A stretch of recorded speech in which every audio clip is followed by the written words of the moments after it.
Voilà, Jean-Ernest Pierre. Alors, Oui, Pierre-Emmanuel, dis-moi. juste avant, Jean-Ernest, Mhm. l'été arrivera aujourd'hui, le 21 juin, Oui. à 16h57 minutes 47 secondes. Plus précis que ça, tu meurs. Bon, Alors, si. Alors, moi, je serai à ce moment-là en onde.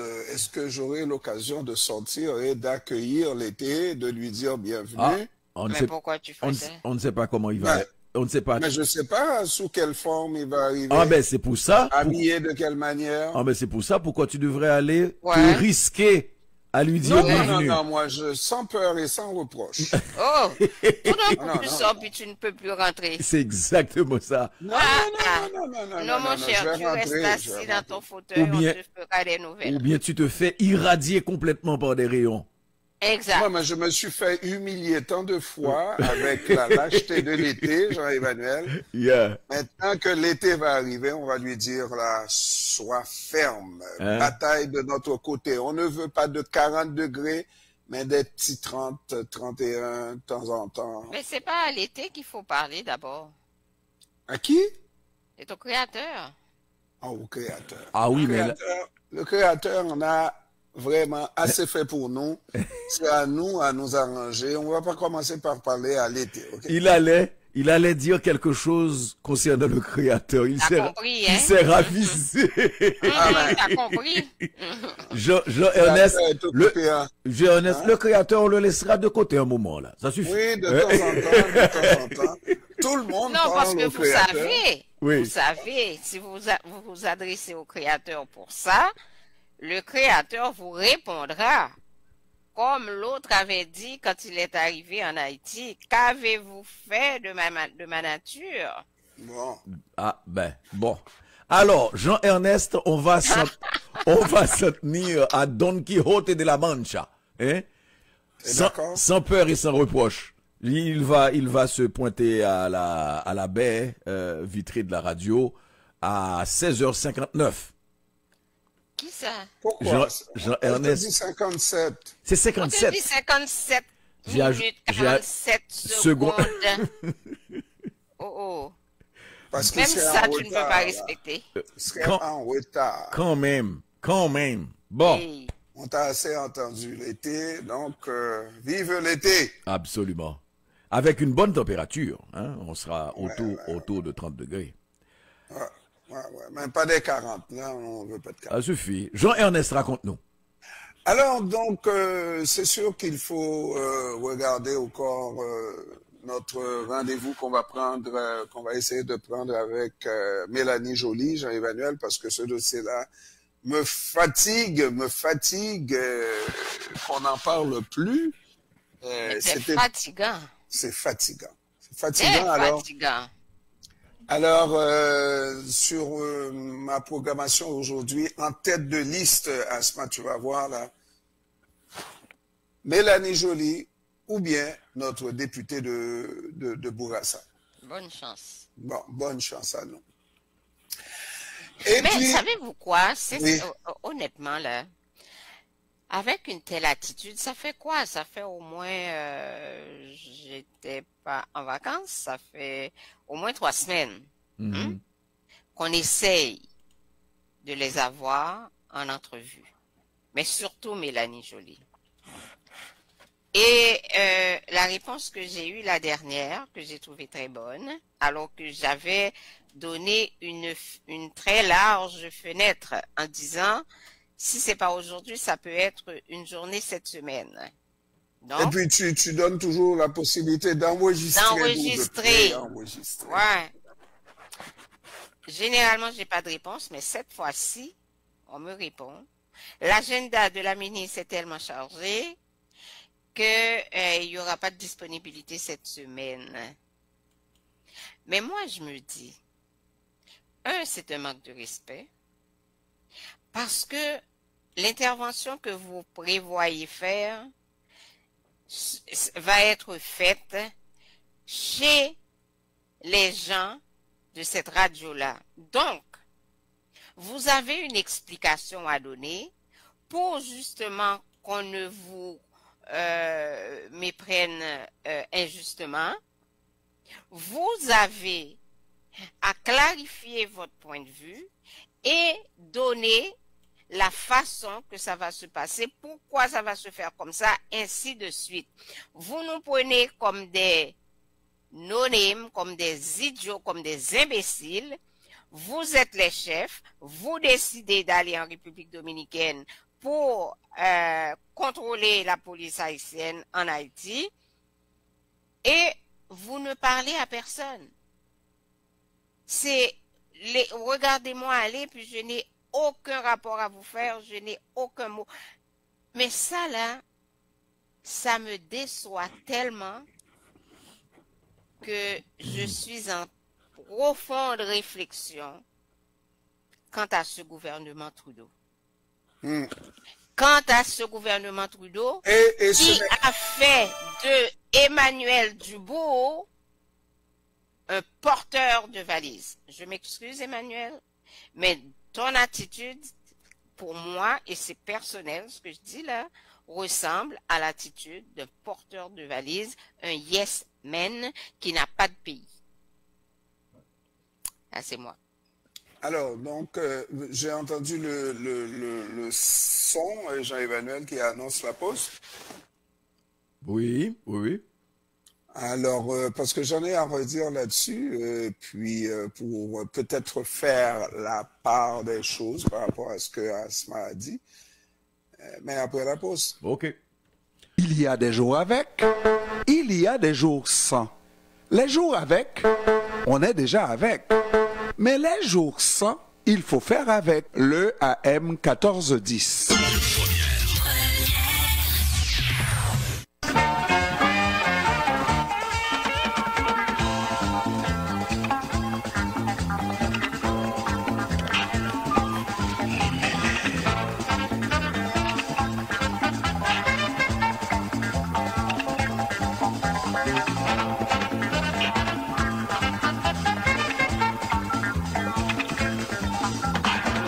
Retour dans cette actualité en mouvement. Jean-Ernest Pierre, raconte-nous. Oui, parce que bon, on a entendu Asma faire sa montée de lait et puis je pense que nous on l'a fait plusieurs fois déjà et on a un peu plus de recul par rapport à Asma. Donc c'est le retour depuis cette décision, n'est-ce pas, qui a été prise par le Canada et on peut essayer de comprendre et faire la part des choses, même si nous n'avons jamais été en politique, que la politique a ses règles d'une certaine manière, surtout lorsqu'on fait partie d'une équipe, d'un parti politique, et on doit être solidaire des décisions qui sont prises par le parti et soutenir ces décisions-là d'une certaine manière.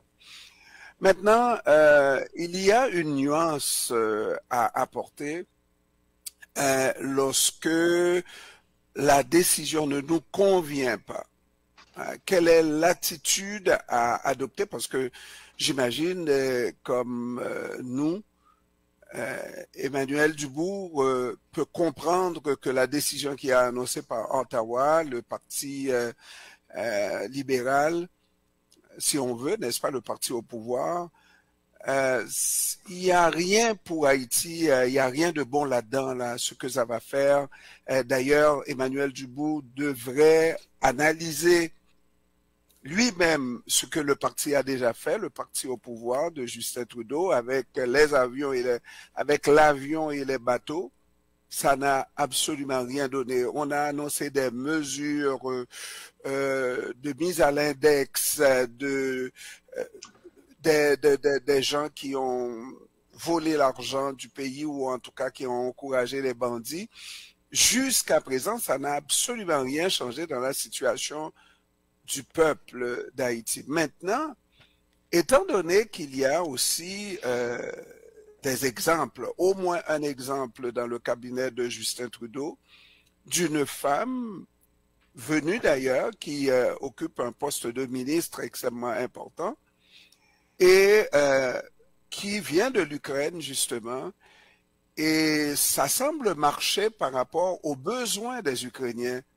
Les mesures que prend Justin Trudeau par rapport à l'Ukraine, c'est des besoins qui touchent, c'est des mesures qui touchent les besoins des Ukrainiens. Je pense que dans le privé, Emmanuel Dubourg pourrait forcer la main à Justin Trudeau, essayer à tout le moins, de manière à ce que les mesures prises soient des mesures efficaces qui apportent une aide véritable à la population haïtienne. Si ça ne se peut pas, eh bien, que Emmanuel le dise publiquement, parce que je regarde là par rapport à des interventions faites par Emmanuel Dubourg dans la presse, eh bien, est-ce que Emmanuel Dubourg prend ça personnel dans le sens de ne pas nous parler ici parce qu'on veut poser les vraies questions, alors que Emmanuel Dubourg parle à une certaine presse haïtienne? Et ça, je n'arrive pas à comprendre.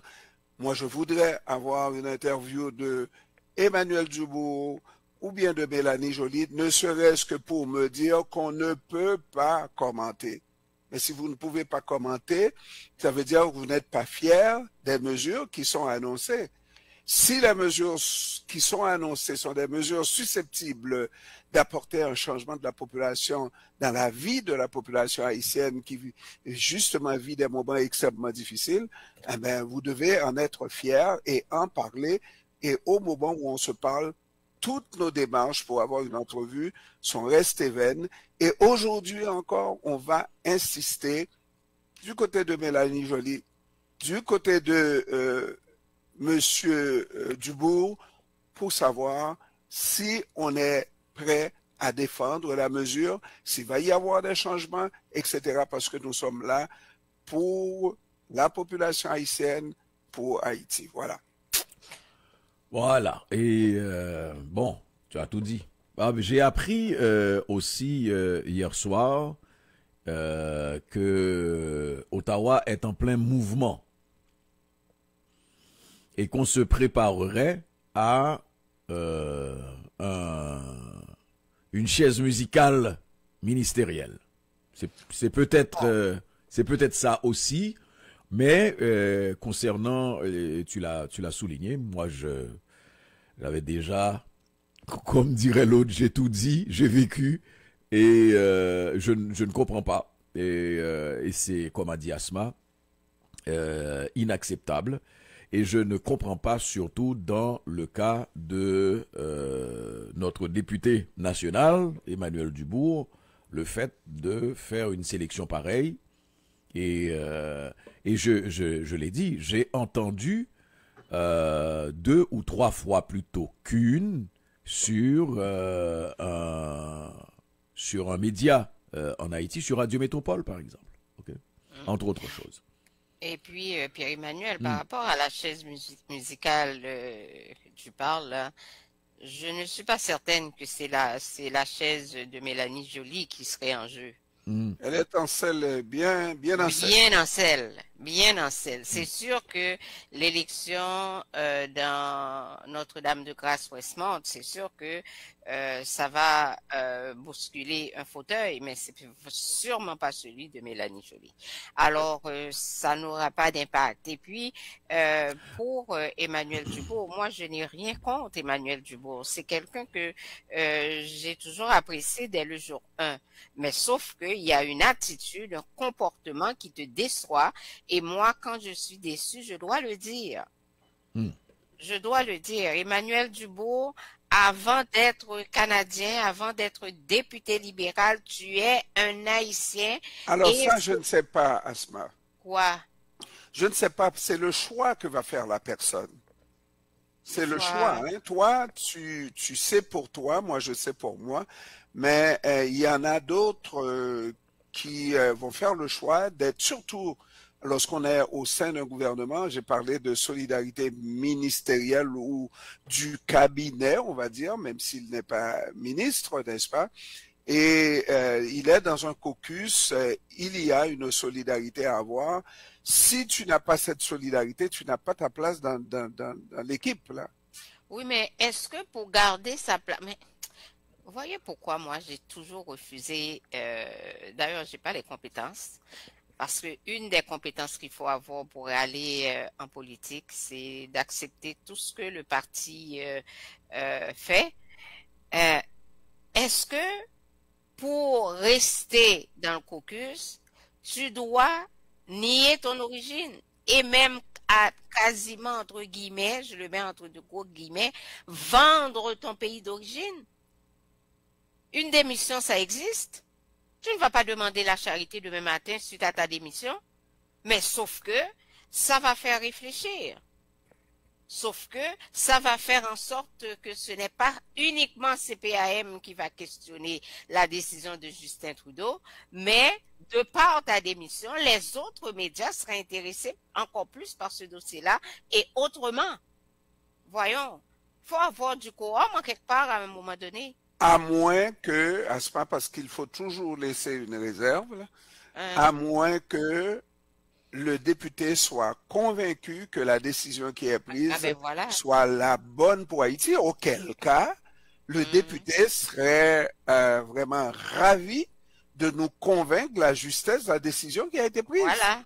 Voilà. Mais quand tu veux pas nous parler, c'est parce que tu n'as pas grand-chose à nous dire. À quelque part, non. À quelque part, tu es gêné de la décision. Voilà. Tu n'as pas les mots pour défendre la décision qui a été prise. Et c'est ça que ça, en apparence, que cela veut dire. En tout cas. Mais c'est bien bizarre. La seule chose, comme je dis souvent, la seule chose, c'est que ça a un impact sur la réalité sur le terrain. Ça a un impact sur la confiance que prend les gangs et la décision en tant que telle d'éviter Haïti parce qu'Haïti fait peur. Encore plus de ne pas commenter la chose, de ne pas éclaircir pour la population cette décision qui a été prise. Et fondamentalement, quand je parle quand on revient chaque fois sur la question du renforcement des gangs sur les réseaux sociaux, on a vu un des chefs de gang passer, je crois que c'est celui de Canaan, qui est moins connu, celui-là, et qui laisse quoi et qui dit qu'ils ont fait blanc peu. Tu sais, ils peuvent pas arriver et toutes les simagrées possibles et imaginables avec les gris-gris pour que le monde puisse comprendre, les wangas, les ci, les ça, les protections. Et ça, c'est à côté du fait, c'est-à-dire que une décision pareille participe à ce renforcement de la confiance des gangs armés, qu'ils sont invincibles, qu'ils sont imbattables. Et quand tu as un gouvernement qui fait, vous comprendrez, qui passe par les bois, hein, qui fait route par bois, pour se rendre de Port-au-Prince au Cap Haïtien, quand on explique la route pour éviter de passer à Canaan, toute la route que le cortège gouvernemental a dû prendre, d'abord en cachette, tôt le matin, et puis se sauver à des heures incroyables pendant la nuit pour pouvoir reprendre la route et éviter Canaan. Ça donne quoi avec l'international qui a cette attitude? Nous sommes forts. Pas à peu près. Alors que dans le rôle, selon ce que moi je comprends d'Emmanuel Dubourg, oui, Justin Trudeau veut intervenir dans ce dossier, mais il ne devrait pas prendre une décision sans consulter Emmanuel Dubourg, qui est dans le caucus et proche de Justin Trudeau. Donc, quand Justin Trudeau prend une décision comme ça, veut pas, ça semble avoir été discuté avant de le mettre en application avec Emmanuel Dubourg. Si Emmanuel Dubourg accepte une telle décision comme étant la bonne, c'est qu'il ne comprend pas la situation en Haïti. Et puis, Parce que ce n'est pas vrai, je m'excuse Asma, ce n'est pas vrai que les bandits sont à ce point fort que une présence étrangère serait une catastrophe pour le Canada où on verrait tous les jours des Canadiens se faire tirer dessus et tuer, etc. Alors que la population, avec les mains nues, à la rigueur une machette à la main, met en déroute ces bandits-là. Alors, moi je ne comprends pas. Si Emmanuel Dubourg laisse passer cette mauvaise compréhension de Justin Trudeau du dossier haïtien, c'est parce qu'il y a en quelque part quelque chose qui n'a pas été suffisamment bien expliqué d'abord à Emmanuel Dubourg et ensuite à Justin Trudeau, qui a mal compris, mal évalué le dossier d'Haïti, pas vrai? Ouais. Et puis, ce qu'il faut, en tout cas moi, ce que je regarde, c'est que une telle décision rencontre le même schéma que toutes les autres décisions de l'OEA, là. Ce sont des décisions unilatérales qui sont prises. Et Emmanuel Dubourg, je pense, aurait dû dire à son premier ministre, oui, c'est une bonne décision s'il approuve la décision, mais cependant, nous devons la partager avec des Haïtiens de l'intérieur et de l'extérieur pour qu'ils comprennent, pour qu'ils nous appuient, pour qu'ils nous disent où est-ce qu'on pêche, où est-ce qu'on ne pêche pas. Une décision unilatérale n'a jamais porté fruit en Haïti parce que ceux-là qui la prennent, cette décision-là, ne connaissent pas tout à fait le terrain haïtien. Si bien que vous pensez qu'en étant en République dominicaine, vous allez pouvoir faire quelque chose pour la police haïtienne. Ben oui. Et de toute façon, rendu au point où on est rendu là, avec ce dossier, Justin Trudeau doit s'en mordre les pouces. Et si Emmanuel Dubourg a approuvé cette décision-là, je pense qu'il doit lui aussi s'en mordre les pouces en disant j'ai mal évalué. Parce que ça fait autant...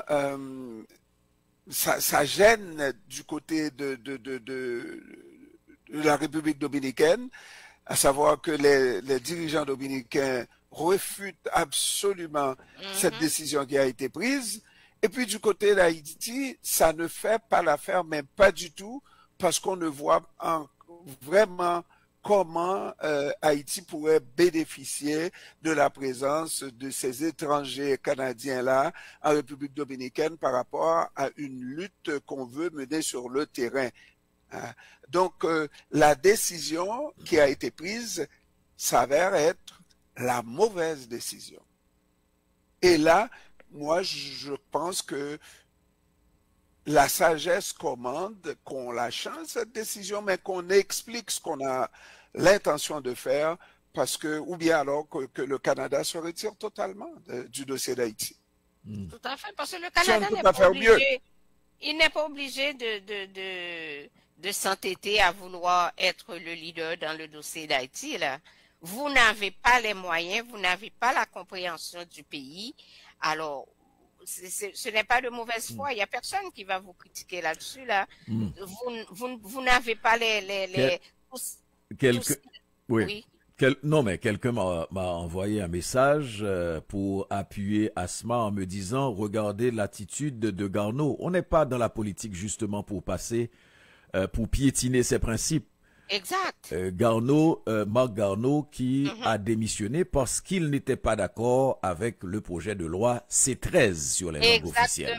Il dit, la personne me dit à Asma qu'elle a absolument raison. C'est un exemple à suivre. En dehors du fait que, puisque la personne m'a envoyé l'article qui explique la décision de Marc Garneau et qui a lancé un message en disant: le défi que je lance à tous est de faire appel à vos meilleurs sentiments et de mettre de côté la colère et la fausse indignation. Critiquez bien sûr, mais faites-le avec respect et peut-être même avec humour. Faites en sorte que les Canadiens soient fiers de cette Chambre et des gens qui y siègent. Critiquez, dit-il. Vous êtes à l'intérieur d'un gouvernement, vous avez des principes, etc. Vous pouvez être critique. Et il a dit, je ne suis pas d'accord avec un projet de loi, j'ai donné mon opinion, et je reste derrière, et j'ai pris la décision qui venait avec. C'est-à-dire la décision de se retirer. Donc, un grand homme. Voilà ce qu'on m'a envoyé. Bon, alors, ceci met fin, mesdames et messieurs, à notre levée de voile avec Jean-Ernest Pierre et Asma Heurtelot. Jean-Ernest Pierre à la barre de billets de retour à 16h pour passer l'actualité au tordeur. Tu dis billet de retour avec du bout? On espère. On espère, en tout cas. On espère, absolument. On espère. Et depuis ma sortie, tu t'en souviens, moi, Mélanie Joly, je dis, ok, il y a plein de choses. Elle vient de prendre une claque. On est en train probablement de jouer des coudes pour voir si la décision pouvait passer, etc., etc. On me donnera toutes les explications possibles et imaginables. Mais pour notre Mano Dubourg, notre Emmanuel Dubourg, ça passe pas. Ou ça passe difficilement ou ça passe pas. J'ai l'impression que ça passe pas en tout. C'est ça. Donc, député, faites un genre. Exact. Parlez-nous. Absolument. Y compris en privé. Mais ne nous ignorez pas. Non, je veux qu'il nous parle en public. Non, mais ça peut être un appel aussi pour dire voilà les raisons. La chose c'est Oui, mais alors ça la chose c'est de rapporter. Non, on le dira. De rapporter les raisons. Non, on dira que non, lui, il peut parler aux autres Jean-Emmanuel en public, il peut nous parler en public voilà. également. Voilà. Bon. Alors, pas de concession.